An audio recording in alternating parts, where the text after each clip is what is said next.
এখানে এমন কোন বাবা ভাইকে আছেন যে 5 ওয়াক্ত নামাজ পড়তেন না, আজকে মাহফিল থেকে ওয়াদা করবেন যে আমি আজকের আলোচনা থেকে ওয়াদা করলাম 5 ওয়াক্ত নামাজ আদায় করব?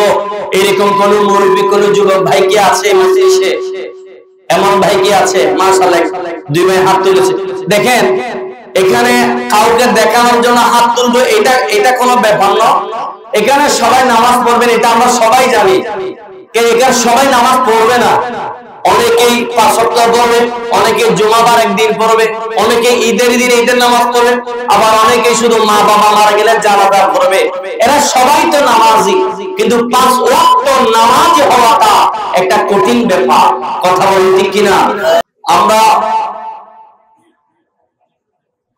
আমাদের হায়াতটা একেবারেই সীমিত, রিজিক নির্ধারিত, মৃত্যুটা অবধারিত। আমাদের মরণ আছে না নেই? বলেন না, মরণ আছে না? মরণ থেকে কি কেউ বাঁচতে পারবো? বাঁচার কোনো সুযোগ আছে? কে কখন কোথায় কিভাবে মারা যাব কেউ কি জানি? কিন্তু মারা যে যাব এটা জানি কিনা? এটা জানি না, জানি। আমরা যারা নামাজ কালাম যারা আদায় করেন, আমরা প্রতিটা রাকাতে রাকাত আল্লাহর দরবারে দোয়া করি, ইহদিনাস সিরাতাল মুস্তাকিম। আল্লাহ আপনি আমাকে হেদায়েত দান করেন, ইহদিনাস সিরাতাল মুস্তাকিম, এমন একটা পথে আমাকে পরিচালিত করেন যে পথের মধ্যে আপনার প্রিয়জন চলে গিয়ে আপনার নিয়ামত পেয়েছে, এমন পথে আমাকে রাখেন, আমাকে পরিচালিত করেন। আমরা দোয়া করে কি করি না? ইহদিনাস সিরাতাল মুস্তাকিম, আল্লাহ আমাকে এমন একটা পথে আপনি পরিচালিত করেন যে পথের মধ্যে আপনার, যে পথের মধ্যে আপনার প্রিয়জন যারা চলে নিয়ামত পেয়েছে, ধন্য হয়েছে, তাদের পথে মধ্যে আমাকে চালান। সেই দোয়াটা আমরা ইহদিনাস সিরাতাল মুস্তাকিম এই আয়াত পড়ার মাধ্যমে দোয়া আল্লাহর দরবারে করি। সুবহানাল্লাহ পড়া যাবে? আলা হযরত রাহমাতুল্লাহি আলাইহি এই আয়াতের ব্যাখ্যা করতে গিয়ে বলেছেন, ইহদিনাস সিরাতাল মুস্তাকিম এর একটা অর্থ হলো ওই পথ যারা পৃথিবীর জমিনের মধ্যে হেদায়েতের মধ্যে কারা আছে জানেন? যারা 5 ওয়াক্ত নামাজ আদায় করে তারাই হলো 1 নাম্বার হেদায়েতের উপর প্রতিষ্ঠিত আছে। একবার জোরে বলুন সুবহানাল্লাহ। ইহদিনাস সিরাতাল মুস্তাকিম সিরাতাল লাযিনা আন'আমতা আলাইহিম, আল্লাহ আমাকে সেই পথে চালা যে পথে চলতে গিয়ে আল্লাহর নবীরা, ওলিরা, শহীদগণ, সিদ্দিকগণ, সালেহিনরা নিয়ামত পেয়ে ধন্য হয়েছে। আপনি আমাদেরকে সেই পথে চালান, সেই দোয়াটাই করি। এখন সেই পথের অধিকারী যারা, আমরা যদি তাদের পথে মতে চলতে চাই, আমাদের 5 ওয়াক্ত নামাজ লাগবে কি লাগবে না? 5 ওয়াক্ত নামাজ ছাড়া বাঁচার কোনো গতি নাই। এখন অনেক হিন্দু ভাইয়েরাও তো দাড়ি রাখে, পাঞ্জাবি পরে। এই দাড়ি আর পাঞ্জাবি দিয়ে একজন মুসলমানের পরিচয় শনাক্ত করা যাবে? মুসলমানের পরিচয় যদি আপনি দিতেই চান, আমাকে 5 ওয়াক্ত নামাজি হইতে হবে, এটা কোনো বিকল্প পরিচয় দেওয়ার মতো কোনো পথ আমাদের মধ্যে নেই। প্রত্যেকটা বান্দা বান্দিনী যখন ইন্তেকাল করবে, কিয়ামতের ময়দানে যখন তুলবে, কিয়ামতের ময়দানে সর্বপ্রথম প্রশ্ন করা হবে, আউয়ালু মা ইউহাসাবু বিহিল আবদ ইয়াউমাল কিয়ামাতিস সালাহ। সর্বপ্রথম বান্দা বান্দিকে প্রশ্ন করা হবে, প্রশ্ন করে, বান্দা তোমাকে 50 বছর হায়াত দিয়েছি, এই 50 বছর হায়াতের মধ্যে বালেগা হবার পরে মৃত্যু পর্যন্ত কয় ওয়াক্ত নামাজ আদায় করেছো? সেটার জবাব আল্লাহর দরবারে দিতে হবে কি হবে না? বলে না, হবে কি না?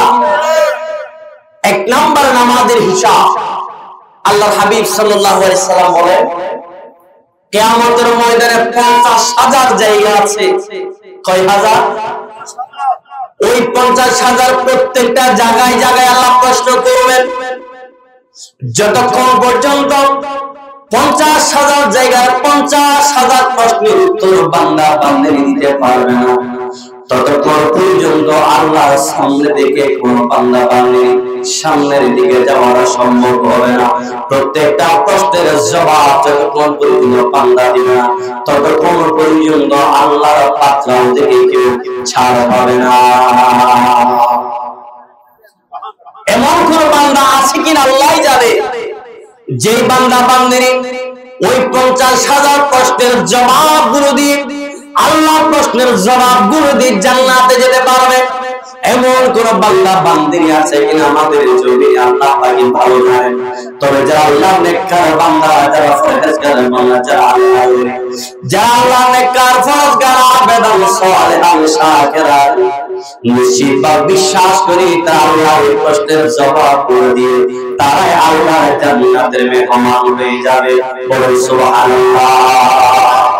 কেউ যদি এক ওয়াক্ত নামাজ ইচ্ছা করে ছেড়ে দিয়েছে, শরীয়তের কোনো কারণ নাই, এমনিতেই ইচ্ছা হইল পড়ে নাই, ওই রকম বেনামাজির জন্য এক ওয়াক্ত নামাজের জন্য দুনিয়াবি হিসেব করলে 2,88,00,000 বছর আল্লাহ জাহান্নামে জ্বালাবে। একটু জোরে কি নাউজুবিল্লাহ বলা যাবে না? এক ওয়াক্ত নামাজের শাস্তি যদি হয় 2,88,00,000 বছর। এখন আপনার বয়স যদি 40 বছর হয়, আপনি ধরেন 10 বছর বয়সে বালেগ হয়েছেন, এখন আপনার বয়স 40, আপনি 30 বছর নামাজ পড়েন নাই, ডেইলি 5 ওয়াক্ত করে নামাজ না পড়লে 30 বছর কত ওয়াক্ত নামাজ পড়েন না আপনি নিজের দিকে ক্যালকুলেশন করেন। বাড়িতে গিয়ে একটা মোমবাতি জ্বালাবেন, সেই মোমবাতি জ্বালিয়ে 30 সেকেন্ড আপনার একটা আঙ্গুল ওই মোমবাতির আগুনের উপর রাখতে পারেন কিনা দেখেন। পারা যাবে? সম্ভব হবে? সামান্য দুনিয়াতে যদি একটা মোমবাতির আগুনে যদি 30 সেকেন্ড আঙ্গুল রাখতে না পারি, নিজেকে জ্বালাইতে না পারি, বলে দিচ্ছি চলে যাচ্ছে, এগুলোর ভয়াবহতা কতটা কঠিন হবে না মরা পর্যন্ত বুঝবো না। কথা বলেন ঠিক কিনা? এই যে রাত জেগে ওয়াজ করলাম, দেখবেন ফজর মসজিদ খালি, একামত দেওয়ার মুসল্লিও খুঁজে পাওয়া যায়। আমরা সেই মুসলমান। এই ওয়াজ আলোচনা তখন কাজে আসবে যখন এই আলোচনা শুনে বেনামাজি নামাজি হবে। কথা বলে না কেন ঠিক কিনা? সুদখোর সুদ ছেড়ে দিবে, ঘুষখোর ঘুষ ছেড়ে দিবে, জালেম জুলুম ছেড়ে দিবে, বেনামাজি নামাজি হবে। মা বাবার হক আদায় করে না, সমাজের হক আদায় করে না, আত্মীয় স্বজনের হক আদায় করে না, এমন মানুষ আলোচনা শুনে মা বাবার হক আদায় করবে, সমাজের হক আদায় করবে, প্রতিবেশীর হক আদায় করবে, আল্লাহর হক আদায় করবে, বান্দার হক আদায় করবে, তাহলে এই আলোচনা আমাদের নাজাতের ওসিলা হয়ে যাবে। বলেন সুবহানাল্লাহ। কথা বলেন ঠিক কিনা? 5 ওয়াক্ত নামাজ পড়তে পারবো তো ইনশাআল্লাহ? পড়তে পারবেন?